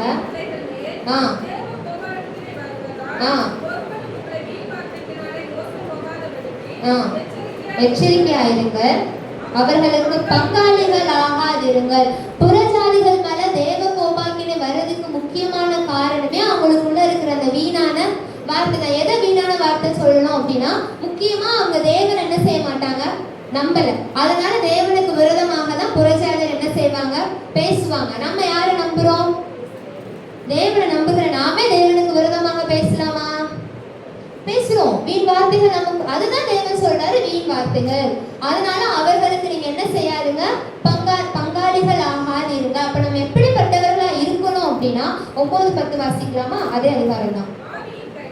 ஆவியின் கனி சகல நற்குணத்திலும் நீதியிலும் உண்மையிலும் விளங்கும், கர்த்தருக்கு பிரியமானது இன்னது என்று சோதித்து பாருங்கள். அவைகளை கடிந்து கொள்ளுங்கள். கனியற்ற அந்தகார கிரியைகள் அப்படிங்கிறது அந்த வீண் வார்த்தை, வீணான பேச்சு, முறுமுறுப்பு, ஒருத்தங்களுக்கு விரோதமா நம்ம புறப்பா பேசுறது, இது எல்லாமே கனியற்ற அந்தகார கிரியைகள் தான். அப்போ இந்த எல்லாவற்றையும் என்ன செஞ்சிருக்கிறார், தேவன் அறிந்திருக்கிறார். அப்போ நம்ம குணாதிசயம் எப்படிப்பட்டதா இருக்கும்னா, ஆவியின் கனிகளாகவும் நற்கனிகளாகவும் அறிந்திருக்கணும். கர்த்தருக்கு பிரியமானபடிதான் நம்ம பேசுறோமா, கர்த்தருக்கு சித்தமான வழியில தான் நம்ம நடக்கிறோமா, நம்மளுடைய பாதைகள்ல தேவன் பிரியப்படுவாரா அப்படிங்கறத நம்ம அனுதினம் என்ன செய்யணும், சோதித்து பார்க்கணும். ஏன்னா நம்ம மேல வைத்திருக்கிற தேவனுடைய திட்டம் பெருசு. ஆனா நம்ம அதை என்ன பண்றது இல்ல, கேட்டுக்கிறது இல்லை. இந்த ஒரு நாள், இந்த 2 மணி நேரம், இது மட்டும்தான் நம்ம தேவனுக்கு செலுத்துகிற ஒரு இடமா இருக்குது. மற்ற 6 நாட்களும் நம்ம சுயநலத்துக்காக தான் செலவு பண்றோம். 24 மணி நேரத்துல நம்ம எவ்வளவு நேரம் ஜெபிக்கிறோம், 24 மணி நேரத்துல நீங்க எவ்வளவு நேரம் தேவனோட செலவிடுகிறீங்க, அது நம்ம எவ்வளவு நேரம் பேசுவோம்னு சொல்லுங்க. அம்மா சொல்லுவாங்க, கல்யாணமானவங்களாம் அவங்க அம்மா கிட்ட நல்லா கதை பேசுவாங்க அப்படின்ட்டு. அந்த மாதிரி நீங்க உங்க வீட்டுல எவ்வளவு நேரம் கதை பேசுறீங்க? அந்த கதைகள்ல மோஸ்ட்லி யோசிச்சு பாருங்க, ஒருத்தங்களை பத்தி ஒருத்தங்கிட்ட நம்ம சொல்லுவோம், ஆமாவா இல்லையா? கரெக்டு தானே? ஒத்துக்கிற தேவதனமே நீங்க பாக்கியம் உள்ளாரு, ஆமா அப்படின்னு சொல்லிட்டீங்க, சரிங்களா? அப்போ ஒருத்தங்களை பத்தி நம்ம என்ன செய்யறோம், ஒருத்தங்க கிட்ட பேசுறோம். சில நேரங்கள் அப்படி ஆதங்கமா இருக்கலாம், நான் தவறு சொல்லலை. ஆனா அதுவே நமக்கு பழகிட்டு இருக்கும்போது நம்ம தேவன் கிட்ட போய் சொல்றோம், ஏசப்பா இப்படி இப்படிலாம் செஞ்சுட்டாங்க, அது வேற. நம்ம புறம் பேசுறது அப்படிங்கிறது வேற. அந்த புறமே நீங்க ஊழியக்காரர்களை பத்தி பேசுறீங்கன்னா அது பாவம். அதுங்களை அறிஞ்சோ அறியாமலோ நம்ம திருச்சபைக்குள்ள அது இருக்குது. அப்போ எப்படி உங்க குடும்பங்கள் ஆசீர்வதிக்கப்படும், அப்ப எப்படி உங்க ஜெபத்திற்கு தேவன் பதில் தருவார். இதுதான் தேவன் சொன்னாரு. தாவீது இடத்துல போயிட்டு நீ தான் பாவம் பண்ண. நீங்க யோசிச்சு பாருங்களா, ஒரு தாவீது ராஜா ஒரு அரண்மனையில இருப்பாரு, தனியா உட்கார்ந்துருப்பாரு, எவ்வளவு பேர் இருந்திருப்பாங்க. நாத்தான்வேலு தனியா போய் பெர்மிஷன் போட்டு பார்த்தாரா? இல்ல, அவர் போய் ராஜா கிட்ட போய் நின்னாருன்னா போட்டிருக்கு. அப்ப நீ ஏன் அந்த மனுஷன், நீ தான் தவறு பண்ணன்னு அவர் எல்லாரும் முன்னாடி சொல்லும் போது தாவீது ராஜாவுக்கு நாத்தான் அப்படித்தானே மிகாயாவை அவர் அடிச்சாரு, ஆகாப் ராஜா எனக்கு விரதமா எப்படி பேசினேன்னு சொல்லிட்டு. தாவீதுக்கு அந்த உரிமை இருந்துச்சுல்ல, அவர் தப்பு பண்ணலன்னு கூட அந்த இடத்துல சொல்லியிருக்கலாம்ல. ஆனா அவர் என்ன பண்ணாரு, ஒத்துக்கிட்டார். அதனாலதான் தாவீதுக்கு அவர்ல நிச்சயமான கிருபைகள் அப்படின்னு சொல்லப்பட்டிருக்கு. அப்ப எந்த இடத்துல மனம் திரும்புதல் வருதோ, எந்த இடத்துல தேவன் என்கிட்ட தான் பேசுறாருன்னு நினைக்கிறீங்களோ, அந்த இடத்துல தேவன் என்ன செய்வார் அப்படின்னா, உண்மையாகவே தேவன் அவங்க ஆசீர்வதிப்பார். அவங்களுக்கு என்ன திட்டத்தை வச்சிருக்கா, தேவன் செய்ய திட்டத்தை நிறைவேற்றுவார். அந்த வீணான வார்த்தைகள் நமக்கு இருக்க வேணாம். 2 பேதுரு 2:20, 21, 22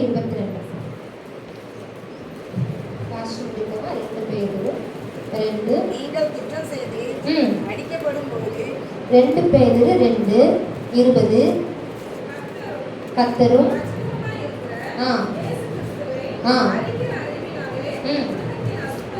உலகத்தின் அசுத்தங்களுக்கு தப்பினவர்கள் மறுபடியும் அவைகளை சிக்கிக் கொண்டு ஜெயிக்கப்பட்டா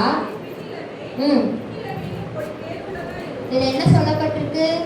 நீங்க ஆல்ரெடி அந்த முன்னான வாழ்க்கை, அந்த பழைய வாழ்க்கை, சரியா, அந்த உலகத்துக்குரிய வாழ்க்கையில இருந்து நீங்க தப்பி வந்துட்டீங்க. தப்பி அதுல ஜெயிச்சுதான் இப்ப நம்ம எப்படி இருக்கிறோம்? கிறிஸ்தவர்களா இருக்கிறோம். நம்ம இங்க இருக்கிற முக்காவாசி பேர் ஞானஸ்தானம் எடுத்தவர்கள். அப்படின்னா என்ன அர்த்தம்? பழைய மனுஷனை நம்ம என்ன செஞ்சுட்டோம்? அடக்கம் பண்ணிட்டு புது மனுஷனை நம்ம உயிர் தெழுந்துட்டோம். அப்படி எழுதும் நம்ம அந்த மார்க்கத்தின்படி திருப்பி நடந்தோமே ஆனா நம்மளுடைய முன்னிலைமை அப்படிங்கிறது நம்ம முன்னாடி இருந்ததை பார்க்கணும். பின்னிலைமை எப்படி இருக்குமா? அதிக கேடுள்ளதா இருக்கும். அடுத்த வசனம், அவர்கள் உங்களுக்கு வாசுவாங்க, நீங்க நீதி மார்க்கத்தை அறிந்த பின்பும் விலகுவதை பார்க்கணும். அவர்களுக்கு நலமா, எங்களுக்கு தெரியும் இதுதான் கற்பனை, இப்படித்தான் நடக்கணும், ஜெபிக்கணுமா, காலையில எந்திரிச்ச உடனே ஜெபிக்கணும். எங்க எல்லாருமே ஹிந்துஸ்ல இருந்து நம்ம ரசிக்கப்பட்டவங்க, அப்படித்தானே? எங்களை மாதிரி யூத் மட்டும்தான் அப்படியே கிறிஸ்டியன்ஸா வருவோம்னு நினைக்கிறேன். ஆடி மாசத்துல எல்லாரும் காலையில எழுந்து பாட்டு போடுறாங்களா? எத்தனை கிறிஸ்தவங்க காலையில எழுந்து வீட்டுல பாட்டு போடுறீங்க சொல்லுங்க. சரி, காலையில 4 மணிக்கு எழுந்து குளிச்சுட்டு ஜெபிக்காங்களா? கரெக்டா? என்னைக்காவது நம்ம செஞ்சிருக்கோமா? ஆனா அந்த மார்க்கத்துல இருக்கும்போது செய்ய முடிஞ்சது இல்ல. கோவில் போவாங்க, குளங்குளமா போவாங்க, மலையா ஏறுவாங்க. நமக்கு சிவராத்திரின்னு ஒண்ணு வரும் தெரியுமா? அப்பெல்லாம் நைட்டு தான் உட்காந்து, இப்போ உணர்வு சபத்துக்கு ஐயோ உங்களுக்கு இருக்கிற வேலையை காட்டிலும் முடியறது இல்லப்பா. படிப்பு முக்கியம், டியூஷன் முக்கியம், வேலை முக்கியம், ஆண்டவர் முக்கியம். ஏன்னா அவர் ஞாயிற்றுக்கிழமை பார்த்துக்கிறோம்ல. எவ்வளவு பின்மாற்றமா இருக்கீங்க பாருங்க. அவருக்கு ஒரு கல்லுக்கு நீங்க கொடுத்த மரியாதை உயிருள்ள தேவனுக்கு நம்மளால, ஏன்னா ஒரு அன்பானவர். அவங்க கண்ணை குத்திடுவாங்க, காதை குத்திடுவாங்க, ஒரு பயம் இருக்கும். ஒன்று சொல்ற, தேவனும் பட்சிக்கிற அக்கினி தான். அவர் நமக்கு காலங்கள் குறித்து கொண்டே வருகிறார். எப்பவுமே பாஸ்டர் ராஜன் சொல்லுவாங்க, அவர் நம்ம கூப்பிடும் போதே நம்ம போயிட்டோம் அப்படின்னா ஈஸியா போயிடலாம். இல்லைன்னா மீன் என்ன செஞ்சிடும், அந்த தூண்டலுக்குள்ள மாட்டின மாதிரி கிழிஞ்சு வர வேண்டியிருக்கும் அப்படிம்பாங்க. அந்த மாதிரி நம்ம நிலைமை ஆயிடும். அதனாலதான் தேவன் சொல்றாரு, ஒவ்வொரு நாளும் தேவன் சொல்லுகிற வார்த்தைக்கு கீழ்ப்படிங்க. இப்ப என்ன சொல்றாருன்னா, பரிசுத்த கற்பனைகளை நீங்க அறிந்த பின்பு நீங்க விட்டு விலகிறதுக்கு அறியாமலே இருந்தீர்களானா நலமா இருக்கும். அதுக்கு அடுத்த ஒரு வசனம் சொல்லுவார் பேதுரு. அப்போஸ்தலனாகிய பேதுரு எழுதுற நிருபம், அது வாசிங்க பார்ப்போம். 22 தின்னவும் மெய்யான பழமொழியின்படியே அவர்களுக்கு, நான் பேசலப்பா, நான் சொல்லலப்பா, அது பைபிள் எழுதப்பட்ட வார்த்தை. பைபிள் என்ன சொல்லப்பட்டிருக்கு? நீங்க அப்படி திரும்பினீங்க அப்படின்னா, நீங்க தேவனுடைய சமூகத்துக்கு நீங்க ஞானஸ்தானம் எடுத்து இன்னும் உங்களுடைய வாழ்க்கை உலக பிரகாரமே இருக்குமே. ஆனா இதுல சொல்லப்பட்ட மெய்யான பழமொழியின்படியே தான் உங்க வாழ்க்கை இருக்கு. நம்ம அருவருப்பா பாக்குறோம்ல, பண்ணியெல்லாம் பார்க்கும்போது நம்ம வாழ்க்கையை தேவன் அப்படிதான் பாக்குறாரு. நான் லட்சியத்தை எடுத்தேனே, அந்த ஸ்டேஜ்ல தான் நான் தூக்கி எடுத்தேன், திருப்பி எங்கதான் நீ போயிருக்க, அங்கதான் போயிருக்க அப்படிங்கிற மாதிரி நம்ம வாழ்க்கை இருக்கு. ஆனா தேவ ஜனமே, ஞாயிற்றுக்கிழமை ஆராதனைக்கு வரணும் நம்ம எல்லாருக்குமே தெரியும். ஞாயிற்றுக்கிழமை ஆராதனைக்கு வர்றதை விட உங்களுக்கு மிகவும் முக்கியமான காரியங்கள் இருந்துச்சுன்னா அது நமக்கு விக்கிரகம் அப்படின்னு நமக்கு தெரியும். என்ன என்று வேறு தேவர்கள் உங்களுக்கு வேண்டா இருக்கா வேணான்னு சொல்லப்பட்டிருக்கு. வேற தேவர்களுக்கு வரி கொடுக்கிற குடும்பங்கள் இன்னும் திருச்சபையில இருக்கிறீங்க. ஞாயிற்றுக்கிழமை ஆராதனைக்கு வந்துட்டு அந்த 2 மணி நேரம் தசம பாகங்கள்ல உண்மை கிடையாது. கேட்டா எனக்கு இந்த காரியங்களை இங்க சரி பண்ணிட்டேன், இங்க உள்ளதை இங்க சரி பண்ணிட்டேன், என்னால தசம பாகம் எடுக்க முடியல. எப்படி தேவன் உங்களை ஆசீர்வதிப்பா? உங்களுக்காக உத்தரவாதம் பண்ணப்பட்ட ஊழியக்கார குடும்பத்திற்காக நீங்க எவ்வளவு நேரம் ஜெபித்தீங்க? நம்ம சபைக்கு வருகிற சபை விசுவாசிகளுக்காக இன்னைக்கு நீங்க ஜெபித்தீங்க. இதெல்லாம் நமக்கு கொடுக்கப்பட்ட கடமை தானே. அதை என்னைக்கு நம்ம செஞ்சோம்? வர்றோம் போறோம், அவ்வளவுதான்.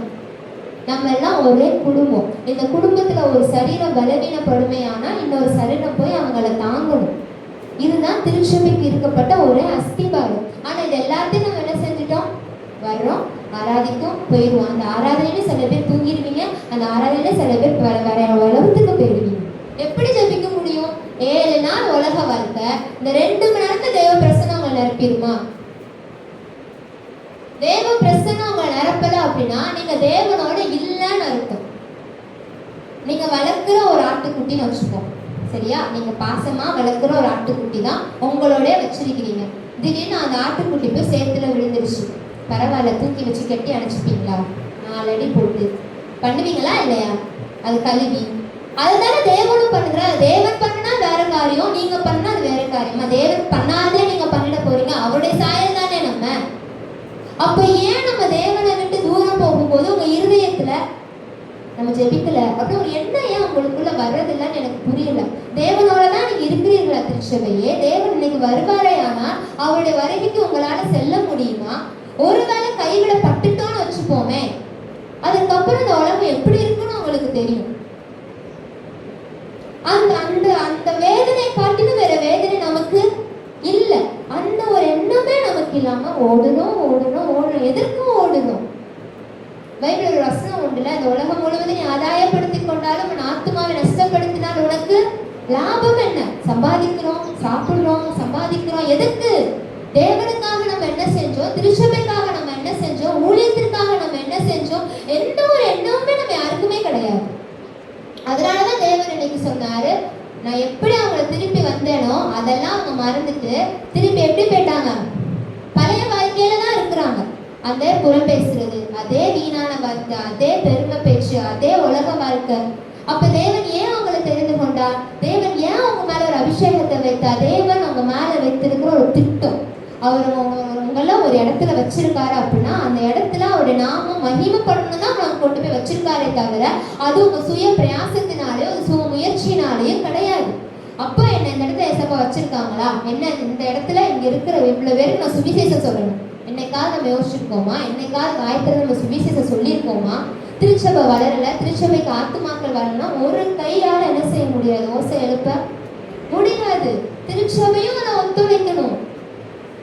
திருச்சபையில் அந்த காரியங்கள்ல இறங்கி பெரியவங்க இருக்கிறீங்க, நிறைய பெரியவங்க இருக்கீங்க. அப்ப நீங்க என்ன பண்ணணும்? நீங்க வேலை பார்க்குற ஸ்தலங்கள்ல நீங்க தானே போய் சுவிசேஷத்தை சொல்ல முடியும். நானா வந்து சொல்ல முடியும்? இப்ப நான் போய் கிஷோர் படிக்கிற ஸ்கூல்ல போய் 9th ஸ்டாண்டர்ட்ல போய் 9th ஸ்டாண்டர்ட் பசங்களுக்கு நான் சுவிசேஷம் சொல்ல முடியுமா? கிஷோர் சொல்ல முடியுமா? கிஷோர் தான் சொல்ல முடியும். இந்திராக்காவோட பிளான்ல இந்திராக்கா தான் போய் சொல்ல முடியும். புஷ்பாக்கா அம்மா ஒவ்வொருத்தரையும் தேவன் ஒவ்வொரு இடத்துல தானே வச்சிருக்காரு. எல்லாரும் ஒரே இடத்துல போட்டு தேவன் நினைக்கலையே. அப்போ தேவன் அவங்க மேல ஒரு திட்டம் வச்சுதான் அந்த காரியத்தை செஞ்சிருக்க. நம்ம திட்டத்தை மறந்துட்டோம், அந்த வேலையை மட்டும் செய்யணும். எதுவும் எல்லா காரியங்களையுமே தேவன் எல்லாவற்றுக்கும் ஒவ்வொரு காலம் உண்டு சொல்லப்பட்டிருக்கு. அப்போ தேவன் உங்களை உயர்த்துகிற காலம் உண்டு, தேவன் உங்களை பயன்படுத்துகிற காலம் உண்டு, உங்களை ஆசீர்வதிக்கிற காலம் உண்டு. ஆனா தேவனுடைய வார்த்தைக்கு நம்ம என்ன செய்யணும்? கீழ்ப்படியணும். தேவன் என்ன சொல்கிறாரோ அப்படியே நடக்கணும். உங்க குணாதிசயம் முதல்ல மாறணும். இந்த உலகத்தாருக்கும் உங்களுக்கும் ஒரு வித்தியாசம் வேணும்னா அது குணாதிசயத்துல மட்டும்தான் இருக்கு. நற்பண்புகளால நிரம்பி இருக்கணும், உண்மையில நிரம்பி இருக்கணும். உங்க வார்த்தைகள் பரிபூர்ணமா ஆசீர்வாதமா வெளியே வரணுமே தவிர உலகத்தார போல நீங்க பேச கூடாது. அப்படி உலகத்தார போலத்தான் நீங்க பேசுவீங்கன்னா இந்த 2 பேதுரு 2வது அதிகாரத்துல 22வது வசனத்தின்படிதான் உங்க வாழ்க்கை இருக்குன்னு அர்த்தம். பேதுரு சொன்னதுதான், அப்போஸ்தலனாகிய பேதுரு எழுதின நிருபத்துல தான் அந்த வசனம் வருது. சரியா? அதனால நம்மளுடைய வாழ்க்கை எப்படி இருக்கு அப்படிங்கிறத நீங்க நிதானிச்சு பார்த்துக்கோங்க. ஸோ தேவனுடைய வார்த்தையின்படி நம்ம கேட்போமே ஆனால், தேவ சித்தத்தின்படி நம்ம செய்வோமே ஆனால் 1 தீமோத்தேயு 4வது அதிகாரம் 4-6 வாசித்து நம்ம ஜெபிக்கலாம்.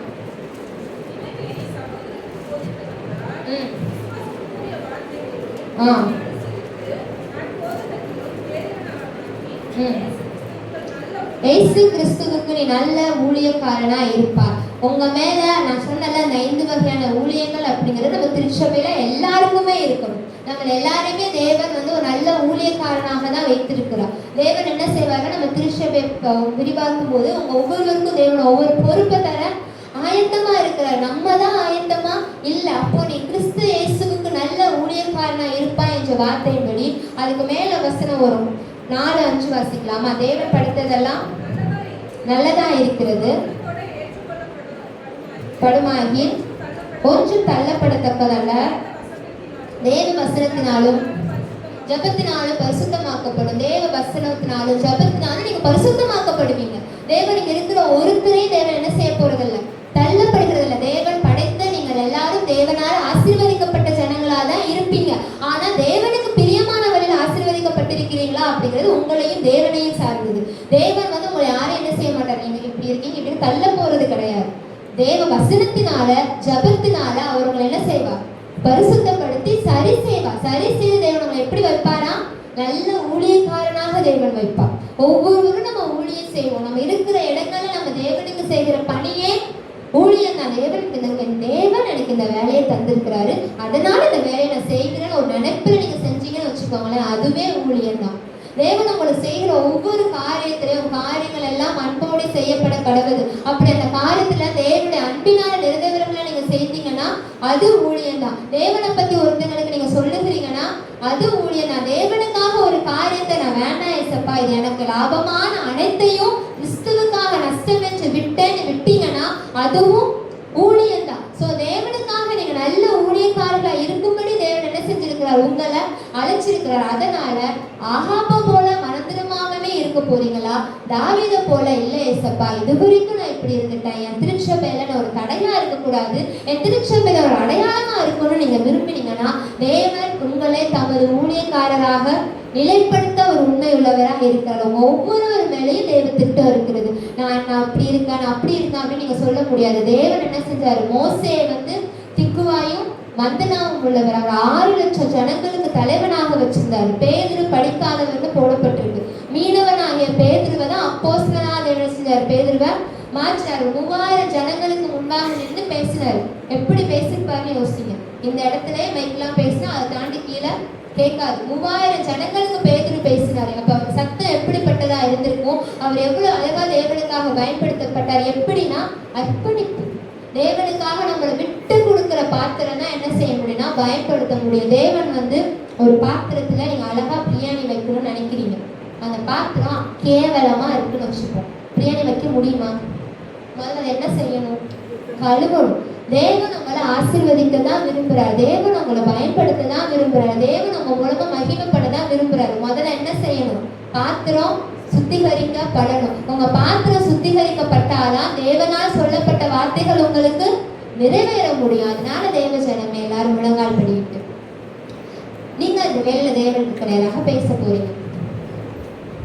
2 பேர் எழுதின அதிகாரத்தை நான் மறந்துடக்கூடாது. தேவன் உங்களை எவ்வளவு அழகா அந்த பழங்குடியில இருந்து தேவன் எப்படி செஞ்சாரு? உங்களை தூக்கி எடுத்திருக்காரு. ஆழத்துல இருந்த என்னை தூக்கி எடுத்தீர் அப்படின்னு பாடல் வரிகள் இருக்குல்ல, அந்த மாதிரி நீங்க முங்கி கொண்டு இருக்கும் போது தேவன் உங்களை தூக்கி எடுத்தார். திருப்பியும் நீங்க முங்கி கொண்டுதான் இருக்கிறீங்க. எதுவும் ஒரு பாவத்துல, எதுவும் ஒரு கட்டுல, எதுவும் ஒரு கீழ்ப்படியாமையில. ஆகாப் தேவ சத்தத்தை கீழ்ப்படியாமே கடைசி வரைக்கும் இருந்துட்டான். தாவீது கீழ்ப்படுத்ததுனால தேவனுடைய கிருபைகளை அவன் பெற்றுக்கொண்டான். அழைக்கப்பட்டவர்கள் அநேகர், தெரிந்து கொள்ளப்பட்டவர்கள் சிலர் தான். தேவ ஜனமே, ஜனங்கள் எத்தனையோ பேர் அழிந்து கொண்டிருக்கிறாங்க. எத்தனையோ பேர் தேவன் இல்லாம தேவனை தெரியாம மனமடிவாகி எத்தனை தற்கொலைகள், எத்தனை கொலைகள், எத்தனை வைராக்கியம், எத்தனை கோபங்கள். இவர்களுக்கெல்லாம் சுவிசேஷத்தை கொண்டு செல்ல அல்லவோ தேவன் உங்களை தெரிந்து கொண்டா. தேவன் அதை உங்ககிட்டதான் நான் கணக்கு கேட்பா. நீங்க என்னன்னா இருக்கிற இடத்துல இருந்து மற்றவங்களை புறம் பேசி இதனால அவங்களுக்கு ஒன்றும் ஆக போறது இல்லையே. ஆகாப் மிகையாவை கன்னத்துல அடிச்சதுனால மிகையாவை ஒரு பிரச்சனையும் இல்லை. ஆகாப் தானே இறந்து போனா. நீங்க ஏன் தேவ ஜனத்துக்கு விரோதமா பேசுறீங்க? நீங்க ஏன் தேவ சத்தத்தை கேட்கறது இல்லை? நீங்க ஏன் தேவனுக்கு உங்களை செவி கொடுக்கறது இல்லை? தேவன் அனுதினமா பேசுகிறார். உங்க குடும்பங்களை தேவ சத்தம் கேட்கப்படணும். உங்க குடும்பங்களை தேவ வார்த்தை பேசப்படணும். உங்க பிள்ளைகள் தேவனுடைய சத்தத்தை கேட்கிறவங்களா வளரணும். உங்க குடும்பங்கள்ல வாக்குவாதங்கள் இருக்கக்கூடாது. உண்மையினால ஆவி கனிகளால நீங்க நிறையப்படணும். உலகத்துக்கு உண்டான எதுவும் உங்களுக்குள்ள பங்கு இருக்கக்கூடாது. இதெல்லாம் தேவன் உங்களுக்கு சொன்னது தானே. தேவ ஜனமே, தேவன் உங்களோட பேசியிருப்பாரே. ஆனால் ஆவியானவரே எங்களை சுத்திகரிங்க. அந்த பரலோக அக்கினி எங்களை ஆளுகை செய்யட்டும். எங்க மூலமா உள்ள தேவ திட்டம் நிறைவேறட்டும் ஏசப்பா. எங்களை முழுமையா தருகிறோம். இந்த நாளில தருகிறேன் ஏசப்பா. ஒரு பின்மாறி போன ஒரு நாயை போல, ஒரு பின்மாறி போன ஒரு காரியத்தை போல நாங்கள் இருக்கக்கூடாது. தேவ ஆவியானவரே நீர் எங்களை ஆளுகை செய்யும். எந்த பின்மாற்றமும் எங்க வாழ்க்கையில இருந்துடக்கூடாது ஏசப்பா. நீங்க ஆளுகை செய்யுங்க. உங்க திட்டத்தை நாங்கள் நிறைவேற்றணும். எங்க மேல வச்ச தரிசனத்தை நாங்கள் நிறைவேற்றணும். நீர் எங்க மேல வைத்த கிருபையினால நாங்கள் நிலைநிற்கணும். ஜெபிங்க பார்ப்போம். இயேசுவே நன்றி, இயேசுவே நன்றி ஏசப்பா, நன்றி ஏசப்பா. எல்லாரும் தேவ சமூகத்தில் எழுந்து நின்று ஒரு 5 நிமிடம் நம்ம ஆராதிக்க போகிறோம். தேவன் வல்லமையின் ஆவியானவர், அக்கினியின் ஆவியானவர், தேவன் உங்களை தூக்கி எடுத்த விதங்கள் உங்களுக்கு தெரியும். அவர் நடத்தி வந்த பாதைகள் உங்களுக்கு தெரியும். தேவனுடைய வார்த்தைகள் கடினமாகவே இருந்தாலும் தேவன் உங்கள் நல்லதுக்குள்ளவாகவும் அவர் பேசுகிறார். அவர் உங்களை ஊழியக்காரராக நிலைநிறுத்த விரும்புகிறாரே. தேவ வசனத்தினாலும் ஜபத்தினாலும் உங்களை பரிசுத்தமாக்கும்படி தேவ ஆவியானவர் உங்களின் மூலம் அதனுடைய திட்டத்தை நிறைவேற்றும்படி தேவன் உங்களுக்கு தந்த வார்த்தைகளை அவர் நிறைவேற்றும்படிக்கு இந்த நாள் உங்க பாத்திரங்களை தேவன் பரிசுத்தப்படுத்தட்டும். அந்த பாத்திரத்தை தேவனுடைய வல்லமை ஆவியானவர் இறங்கி வரட்டும். அப்பா, நீர் எங்களை ஆளுகை செய்யும், எங்களை முழுமையாக ஆளுகை செய்யும். நான் எழுப்பி எழுப்பி விழுகிறவளா இல்லை ஏசப்பா.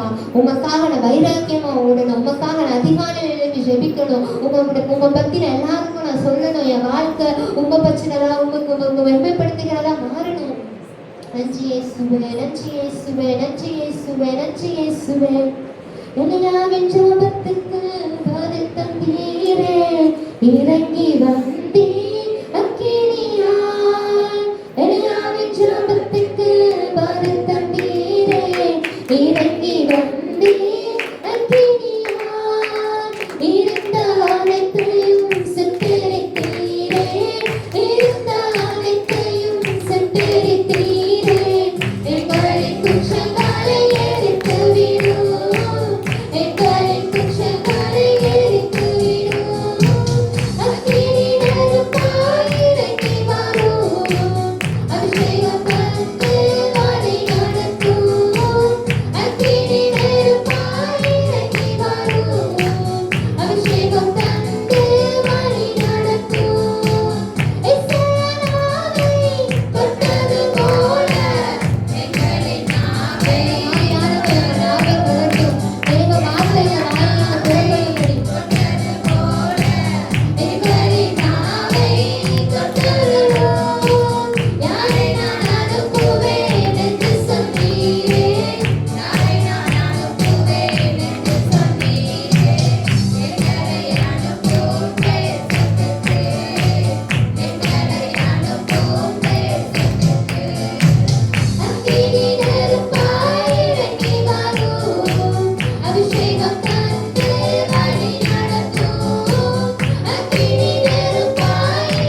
வார்த்தைக்கு கீழ்ப்படிந்த ஒரு தாவீதை போல, ஒரு நித்தியமான கிருபைகளை பெற்றுக்கொண்ட ஒரு தாவீதை போல எங்களை முழுமையாக உங்களுடைய கருத்தில் அர்ப்பணிக்கிறோம் அப்பா.